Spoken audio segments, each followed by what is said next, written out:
Bonjour les amis, I'm your host Alistair. Okay, so you finally got a tenant in one of your properties. Congratulations, you made it. Then what happens next? So a lot of the times you might think that you just sit back, relax, and get passive income. Sit back, relax, and they just pay their rent. No, you're an entrepreneur, you're a business owner in the business of housing humans. So we have to be a business person. Congratulations. Let's talk about what you should, according to me, be doing next. Property inspection is part of your process and you have that written down into your lease. The required minimum, in my opinion, is once a year. That's the required minimum. But for the first year, at least for me, I do 2 times a year. For the simple reason is that I don't quite know this tenant. And I just want to make sure, even though I've done my great vetting, I just want to make sure that everything is looking as good as possible because my asset is my home. When you do the property inspection, hire someone who is licensed and professional to do the property inspection. Don't try to go and do it yourself because the importance and the key here for property inspections is to locate situations that are beyond wear and tear, and also so you can address things before it becomes a big problem. And a lot of times, because I'm not an inspection expert, right? And I know it's easy to try to save some money and do it yourself. You will be saving yourself more money on the long run than if you just invest into hiring a professional designed to do that job. They are expert for a reason, right? They know more than you. You have to create processes. You have to create systems.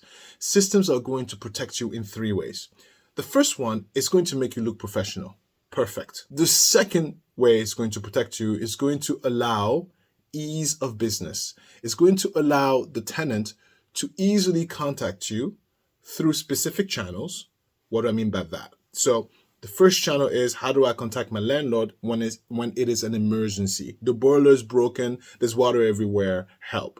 The second channel is, how do I contact my landlord for something that is not an emergency but important? For example, changing the filters, or the tile floor is broken or cracked, or the wood panel just popped out, right? It's not an emergency, but it needs to be addressed. So there needs to be 2 ways that the tenant needs to be made aware of how to contact you and create a maintenance ticket. Processes and systems are what you're going to use when you do your property inspections. So what I mean by that, if during your property inspection, the expert that you hired found a situation that is a sign of beyond wear and tear. That's actual legal term. That means it's damages that's done by the tenant. Once he locates that, then you have to have a process to let the tenant know what was found in the property and then give them the option. I can address this and then you pay it back, or address it within a certain amount of time because it's your fault, right? But listen, all of these, because you're communicating with human beings, so there's going to be flare-up intentions. And most likely they're going to say, no, I didn't do that. I didn't do that. That's not me. You did it. It was there already. That's why, and I'm assuming you've done that, but that's why before the tenant moves in, you have an inspection list where you go over the entire property thoroughly with the tenant, or you take a thorough video or pictures of the property before they move in. In my situation, before my tenant moves into my property, I have my property inspector, licensed with the state, is a professional.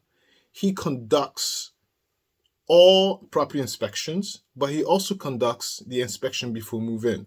If the tenant is able to do it with him, perfect. And they go room per room, and there are picture sections. And the way he does it, he uses the same picture frames or picture sections during the property inspections. So if there's a problem, if there's an issue, he associates that with the before and after of the picture that he took before they moved in. He has a whole system. He is his own company, And of course, it cost me a nice little penny. I pay him $275 per inspection. But it's money well spent, because then there's no discussion. There is no, I didn't do it, I don't know what's going on. It's very systematic and thorough, and everybody knows what everybody knows.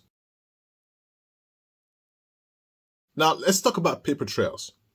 It's very important to always have a paper trail, because in a perfect world, we'll never go to court. But if you are in this business of housing humans, you're going to get a pushback. It's just inevitable. That's how humans are. We have attitudes. So you need to have proof at all times, a paper trail. Communicate with your tenant through email as much as possible, and classify those emails. So what I mean by that, you know how sometimes when you go to your email and you send an email, you press send, and then they reply, but then that email is just at the bottom of the whole email list, because, hopefully you don't communicate with your tenant every day. But after a while, you go, oh, where did that email go? You end up searching for the email. Save yourself the headache. Create a communication chain. Create a label in your email and transfer that chain to the label. Name the label, the name of the tenant, or the name of the property. And all communication with tenants go into that label. So you never have to start and looking for things. But there's another thing that happens, and it's just part of being human. Phone calls. What if you need to get a phone call and tell your tenant, oh my God, look, there is, I don't know, the state inspector coming unannounced and unpromptly today. Or the state inspector is going to call you because for my rental license. Unexpected, right? Once you hang up the phone, there needs to be a paper trail. How do you do that? It's very easy. After you hang up the phone, you take about 30 seconds to a minute. You go on your communication chain with the tenant, and you write in the title, phone communication, the date, the time when the call was made, in a subject, and then in the text box, in the context, you write down what you just talked about. Hi, Mary, we just spoke on the phone, and I just wanted to reiterate in writing, you can say that, why not, in writing what we talked about. So the inspector is coming unexpectedly from the state inspection, arrived, he's going to reach out to you to call to make the inspection. Have a great day. Send. So there's no room to reply. She doesn't need to reply, but there's a paper trail of this phone call done and what was spoken about. Because if the situation ever gets to a legal standpoint, you have literally every communications done with the tenant, and the judge can look at it in a very systematic chronological order and make the best decision. And let me tell you, it's easy for them to side with the tenant for the simple reason is that you are in the business of housing humans, and nobody wants to put a human on the street. Do you understand what I'm trying to say? So you need to really protect yourself in every aspect possible, even in situations that you don't even think you need to do, because you're a business and liability is a thing. And everybody is going to put the finger at you and expect you to have loads of money because you have a rental property. So therefore, you can absorb all the losses in the world. Yeah. The third point are your contractors. And, it can be very daunting to find the right contractor, especially if you are brand new into this industry, right? You just bought the property. Like, who do you know? Okay, I'm going to give you some important tips. So what you do is you locate local companies that service at least your area. Locate them. Go on Google, do Google search and locate them. Because at the end of the day, we don't know how they do their work. We're not quite sure. But we are hiring a professional and a company for the sake of that they should have a liability insurance and they should be licensed, right? Because remember, your own insurance will not entertain any issues that arise if they found out that you hired people who were not licensed or insured to do the job. They would deem you negligent, and it will cost you a lot more in the long run. Do things the proper way. So as you collect the information of these companies, the ones that you should really, really put on your Rolodex are a plumbing company, so the plumber, the general contractor, okay, and the pest control company. 3 most important one. The second least important, electrician, of course, and a landscaper, right? 2 least most important, you might not need to use them, but it's important to have them knowledge base wise. So your tenant calls you to the proper channel of maintenance tickets. Oh my God, the bathroom is clogged and not working. Okay, well, you call that company you have in record, you introduce yourself, and you send them to the property in question, and they go and do the job. This is how you're going to keep and rate or dismiss the particular plumber that you hired. What you're going to do is you connect and schedule the plumbing appointment between you and the tenant. So what do I mean by that? So you inform the tenant that, hey, look, I have the plumber coming, but based on your schedule, please coordinate with the plumber when's a good time for him to come to the property. So the tenant is aware that someone is coming. It will appease their mind to say, this landlord, this business owner is doing, yeah, thank you. When the plumber comes to the property and does the job, have him text you when he arrives. That's it. Let me know when you arrive. And if he fails and forgets, then ask the tenant for what was the date? What was the appointment date? You write down the appointment date or when he arrives. And you also write down when he leaves, because you want to know, grosso modo, how long he was there. Right? We're just collecting data. Don't throw tomatoes yet. You want to know how long he was there. When he leaves, contact the tenant and call the tenant and ask the tenant, how was the experience? How was he? Was he rude? How was he? How was the experience with this contractor? Right? Did you like the contractor? How was it? Because listen, you're in the business of housing humans, and humans is all about relationships, right? So you cannot have the same contractor go to the house where the tenant feels uncomfortable with. That's just not good business. So the tenant tells you, oh yeah, he was super great, came in very nice and did the job. This is really awesome. Perfect. You give him 1 star. How was the job? Oh yeah, the bathroom stopped leaking. Yeah, everything was good. Perfect. You give him 2 star. So he did his job. There's 1 more star missing.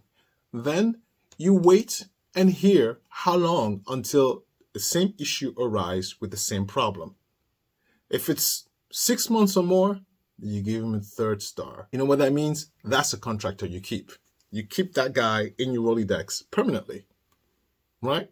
Until things changes. But that's a process, because every time you call him over, you do the same thing. How was he today? And the tenant is going to appreciate that, because they're going to be like, oh, wow, thanks. Yeah, he was great today. He was great today.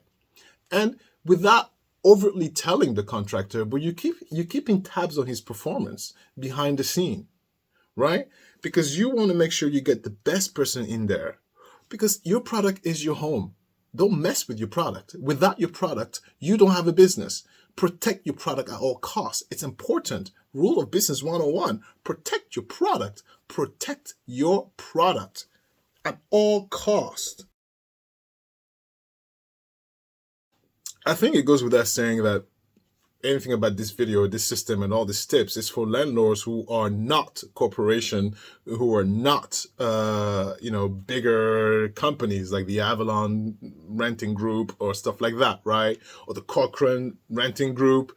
These are just mom and pop shop landlords, which happen to be the majority of landlords. And the majority of landlords are not corporate. The majority of landlords are like me and you, right? And so it's important to say that these tips are exclusively for them, because those groups, they have people who are way smarter than me and you combined. They have processes who are way better than mine and yours and your mama's combined. They have their stuff set and locked. They don't want to hear anything from anyone because they got it. They got it figured out. This is landlording on a whole different level that I don't even understand myself, right? So obviously this is not for you if you're a big shot, a big guy. But hi.